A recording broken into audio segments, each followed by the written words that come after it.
5 విషయాలు కంపల్సరీగా మీ జీవితంలోకి ఇంక్లూడ్ చేయండి. అందులో first and foremost thing prayer.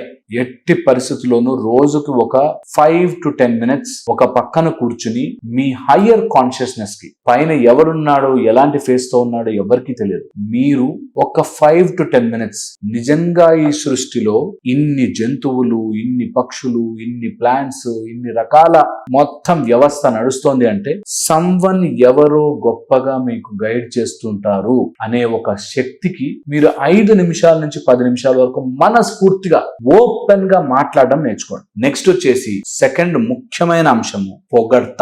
మీరు ఎప్పుడైనా చూడండి, దేవుళ్ళకి పొగుడుతూ శ్లోకాలు ఉంటాయి. నువ్వు ఇంతటి వాడివి, అంతటి వాడివి అని చెప్పి శ్లోకాలు ఉంటాయి. గమనించారా? యాక్చువల్ గా మీరు పొగడాల్సింది మీ హయ్యర్ సెల్ఫ్ ని. అంటే నేను అంత వాడిని అవ్వచ్చు, నేను అంత గొప్పగా మారచ్చు, నేను నా లైఫ్ ని ఇంప్రూవ్ చేసుకోవచ్చు అనే ఒక నిజమైన ట్రూత్ ని మాట్లాడడం నేర్చుకోండి. Praise and always be in the truth. Third most important, some kind of నమ్మకం, స్ట్రాంగ్ నమ్మకం, ఫెయిత్ ఉండాలి. తర్వాత వచ్చేసి ఎంత కుదిరితే అంత 10 నిమిషాలు 15 నిమిషాలు మెడిటేషన్ చెయ్యండి. కంపల్సరీ మీ లైఫ్ లోకి ఇంక్లూడ్ చేసుకోవాల్సింది ఒక టైప్ ఆఫ్ వార్ మెంటాలిటీ, ఒక టైప్ ఆఫ్ గెలుస్తాను, నేను చేస్తాను అనే మెంటాలిటీని డెవలప్ చేసుకోవాలి.